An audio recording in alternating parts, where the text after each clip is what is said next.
my last press briefing, I spoke of our ministry's preparation to present the 2019 budget. That budget has since been approved, and the ministry is now working on the 2020 budget. As I shared in Parliament concerning the 2019 budget, that was a skeleton budget that allows the maintenance of the basic operations within this ministry. For our country to realize transformational change in our education system, to be able to promote our local culture and heritage, and advance youth affairs, and effect a significant improvement in sports, the Ministry of Education, Culture, Youth and Sport will be requesting that more funds be invested in these critical areas for the development of our country's future. The steering committee of the World Bank, in a recent meeting that was held in The Hague, agreed to allocate $35 million towards the Education Master Plan that I had submitted several months ago. The Education Master Plan is an inventory of all school buildings, sport facilities, and cultural facilities such as the library, the museum, and the CMARC. And these buildings were all damaged, and some were even destroyed by Hurricane Irma. To repair and build back these facilities, it was estimated to do so at an approximate cost of $74 million. And so we're pleased that the steering committee has allocated $35 million. Included in the $35 million is an allocation of approximately $6 million for a psychosocial project that will be executed with the assistance of the UNICEF. The steering committee made specific mention of the rebuilding of the Phillipsburg Jubilee Library, which could also be used to house the National Heritage Center, the St. Martin Archaeological Center also, and the National Heritage Center also includes the museum. Technical teams from the World Bank and also from our own National Recovery Program Bureau, the NRPB, will be soon available to advise and assist with the planning, the designing, the procurement, and the execution of the projects that fall under this $35 million allocation. A note concerning reports and diplomas that are to be provided. In recent weeks, the Division of Inspection has reminded all school boards of their responsibility to provide students with their diplomas upon completion of their examinations at both the primary and the secondary levels. Diplomas cannot be legally withheld from the graduating student for any reason. Primary school students are entitled to their progress reports, and these should not be withheld for any reason. The ministry is aware of the practice by some school boards to withhold report cards in cases of non-payment of parental contribution. However, this is absolutely not allowed at the primary level and is certainly discouraged at all levels. The second Caribbean Wellbeing Conference will be held on August 5th and 6th, 2019 at the Bel Air Community Center. The theme for the conference is Fostering Resilience, Creating a Culture of Well-Being in Schools. The focus for the Caribbean Wellbeing Conference 2019 will be on teacher well-being, student well-being, and family well-being. The Caribbean Wellbeing Conference will bring together stakeholders who are promoting student wellness, and they're coming from St. Martin, the Caribbean, and from the wider region.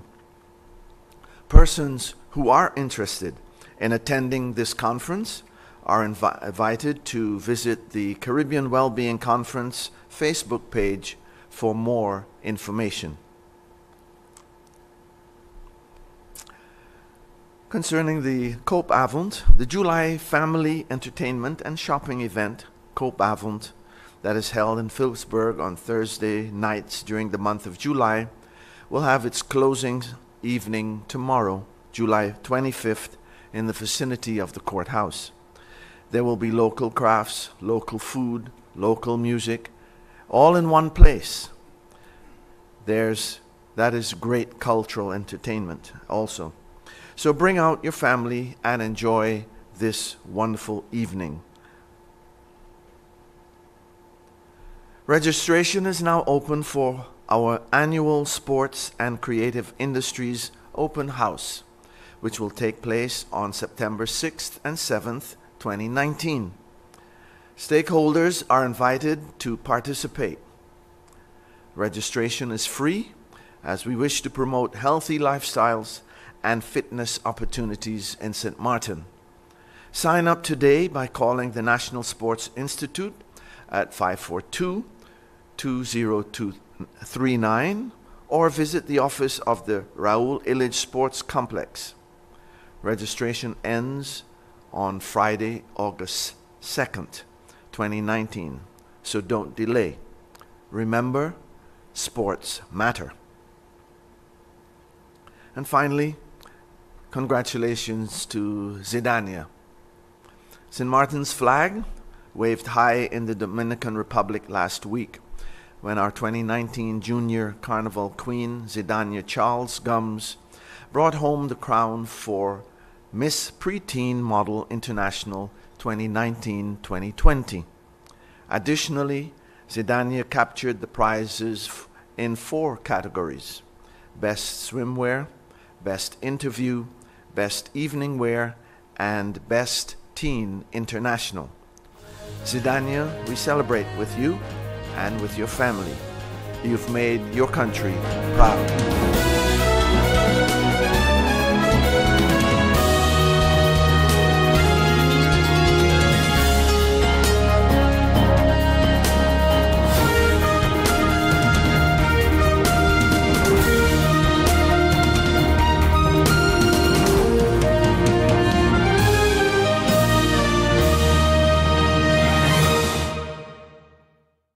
GEBE has been faithfully serving the communities of St. Martin, powering your home and our economy.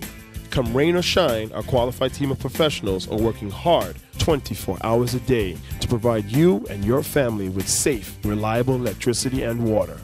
We use the latest technologies and test our products daily to maintain the highest international standards. Our friendly staff is always there to assist you, whether in person, over the phone, or online. We are committed to constantly improving our products and services, making them more efficient, effective, and environmentally friendly to serve you better today and our next generation of clients tomorrow. GEBE, powering a brighter future. Our friend Megawati is here with tips to save you energy. 1. Turn your airco temperature up. 2. Use a ceiling fan instead. 3. Buy energy-saving products. Save some green with NVGEBE. It's been said that behind every door, possibility awaits.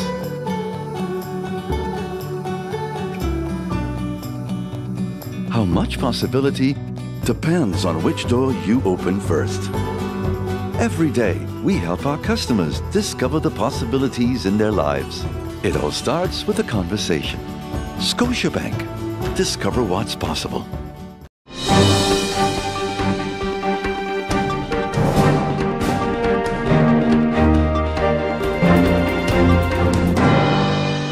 On Sunday, we have approximately 27 students traveling to the Netherlands. Much more was slated to travel, but some did not successfully complete their high school education, and others choose to postpone the start of their studies until next year.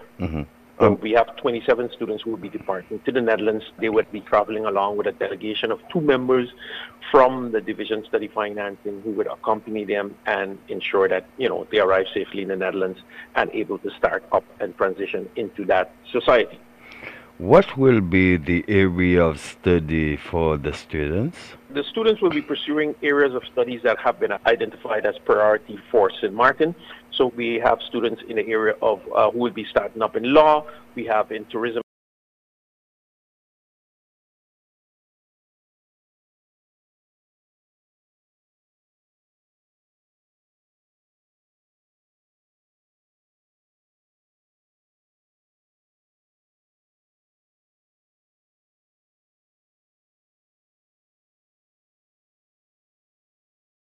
Their accommodations in the Netherlands in advance. As we know, accommodation in the Netherlands, student housing is very difficult to acquire. As such, the students have made arrangements and have housing, or some students have chosen to start up initially with family members in the Netherlands. So accommodations have been arranged, and for the first evening in the Netherlands, they will be hosted at the Schiphol Airport, the Hoofddorp area, where in the Holiday Inn Express. I take it prior to living, students have been at least educated as to what can be expected in Holland. Walking them through the process, do you think that they are well prepared for the outer world, Mr. Aventurin? Well, we would always want the preparation to be much better, much more intensive. But of course, Division Study Financing in the Ministry of Education contributed towards the preparation of the students. We had a preparatory workshop week just last week, where the students went through a series of workshops to familiarize them with the culture, the studies in the Netherlands, the do's and don'ts, the laws, study habits, etc., to try to prepare them for the transition to the Netherlands. But of course, we recognize that it's much more. As such, we've also facilitated a special guidance program for the first 30 days in the Netherlands to get them started. And besides that, they will be guided also by our guidance counselors on the ground in the Netherlands for the entire year.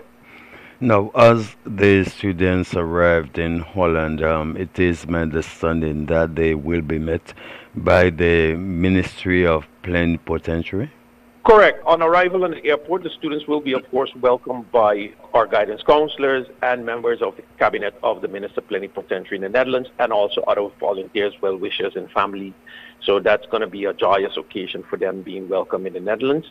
And following that, they will be transported to the Holiday Inn Express Hotel, where they'll have their accommodations.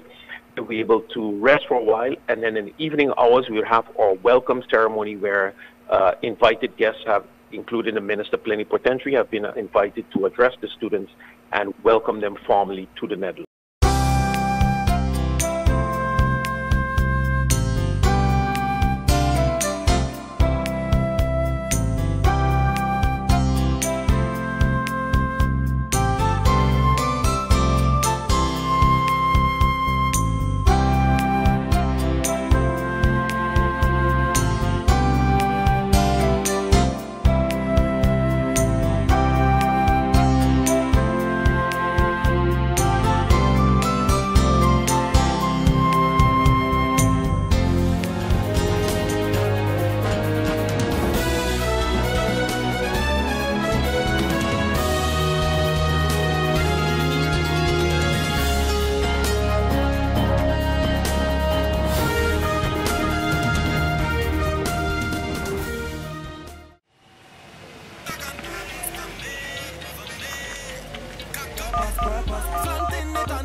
Hey ma, how you doing? You busy?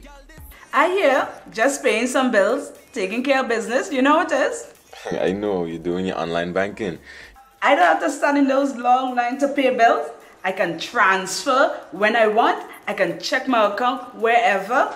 It's like the bank open 24/7.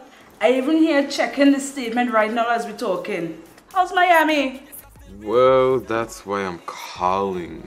I'm finishing up a few songs now, but I'm afraid that studio time might be more than I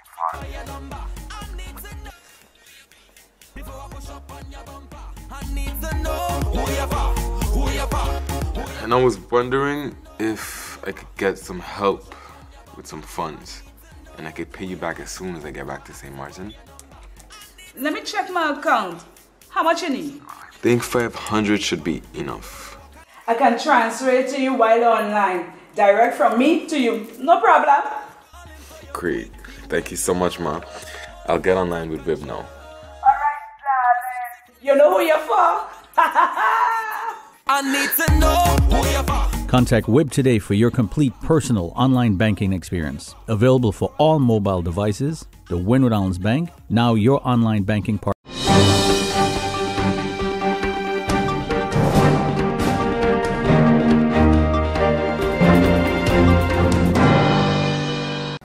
And the pension increase in January of 2.71%. The State Department of the Ministry of Tourism, Economic Affairs, Transport and Telecommunication this week published that the Consumer Price Index for St. Martin in the first quarter of 2019 was 100.3, up from 99.63 in the first quarter of 2018, which is a 0.67% increase. In January of this year, when we protested the non-indexation of the old age pensions, of the widows and the orphanage pensions, you remember that this decision was revisited? A group of experts was brought together and they concluded that the pensions had to be increased per January 2019 with 2.71%. This 2.71% was calculated over the period of September 2017 till August 2018. So did the consumer prices increase only with 0.67% in 2018? We think that the Minister of Tourism, Economic Affairs, Transport and Telecommunication and the Department of Statistics, who have implemented a new data collection and consumer price index calculation system, they have some explanation to give. Because if the social pensions, because of a cost of living increase from September 2017 to August 2018, had to be adjusted with 2.71%, how much was the cost of living from January 2018 to August 2018? If the cost of living increased from the first quarter of 2018 till the first quarter of 2019 is only 0.67%, was the cost of living increase then from January to August 2018 less than 0.67%? And was the almost 2% increase then of the cost of living over the period from September till December 2017 because of Hurricane Irma? We are looking forward to a public explanation from the Ministry of TEAT and of the State Department about what happened with the prices before and after Irma. The Consumer Price Index of food and non-alcoholic beverages decreased with 0.52%. Does that mean that in 1 year time, the price of food and non-alcoholic beverages came down? This is not what the consumers are experiencing. Prices of food in the supermarkets and the mini markets are still high. As mentioned before, the Consumers Coalition has taken the initiative of a health, food and nutrition project for the duration of 3 months. Initially, we wanted to launch the project at the end of this week, but due to the delay in the delivery of tents and materials ordered for the launch, we will have the official launch on August 31st. During the month of August, we will be promoting the project so that the public can be informed of the benefits we think the project will have for our society in terms of the quality and the durability of the food products, but also in terms of the affordability, as the prices of the products, due to arrangements made with agricultural providers and exporters, will save our members 35 to 45 guilders of each 100 guilders. Stakeholders that we have approached, some of them already have committed to be with us to provide information to our members of the affiliated associations.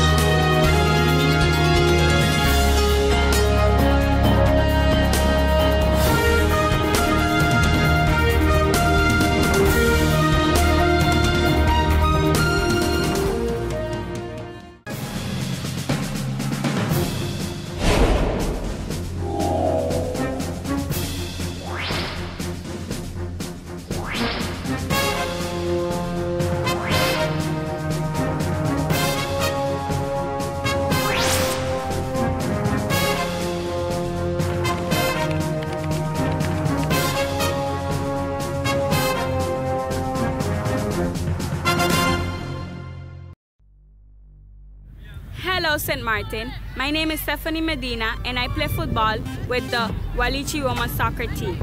I have represented St. Martin in many different games. For example, the Dutch Caribbean Women's Soccer Cup.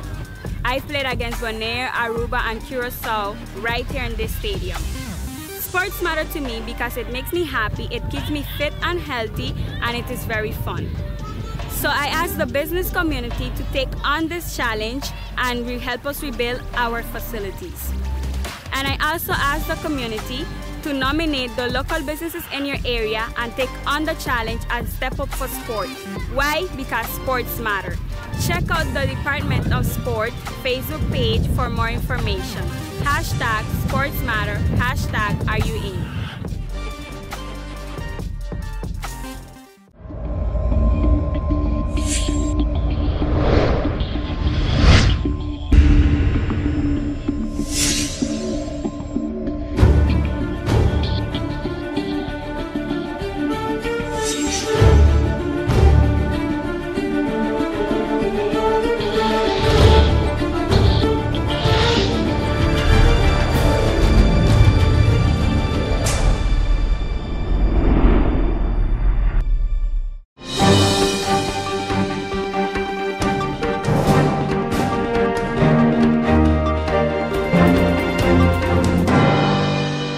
When it comes to being prepared for the hurricane season this year, what is the focus of the Office of Disaster Management and, of course, the fire department?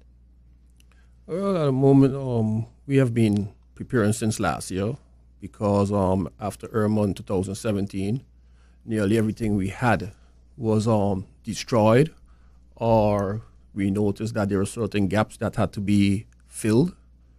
So at the moment, we are busy filling those gaps. Each ESF coordinator is busy documenting the necessary information or adjusting what needs to be adjusted so that we can have one complete plan. Okay.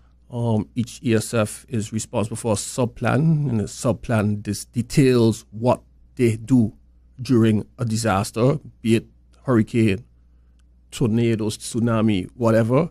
They have a detailed plan, sub-plan that anyone can just pick up and know what has to be done. So those are some of the things that we are busy preparing. We're also busy readjusting the disaster plan because it's something that has to be adjusted. Mm-hmm. So that is also ongoing. But we are also busy with different trainings because we noticed after Irma also that certain gaps like in logistics, and different responsibilities. So we're busy getting a training for that with different organizations. So those are some of the steps that we're busy taking. As you know, last week the mobile app was launched. It's only in the Google Play Store. We're still negotiating with Apple so that it can also be in the Apple Store. Okay, but before we get into the app, I would like to look at the preparation, the training aspect that's very intensive for 2019. And quite a few stakeholders have gotten involved. Can you highlight some of the organizations that have played a key role in helping with the training aspect as it relates to disaster management this year? Well, we have been doing a lot with USAR, with UNDAC also. We've had a World Food Program come in and give us a logistics training. We've had VNGI, Verenigde Nederlandse Gemeentes International, that has also been assisting. Also with K1, we have set up also trainings. So there's different organizations that have been invited to give trainings.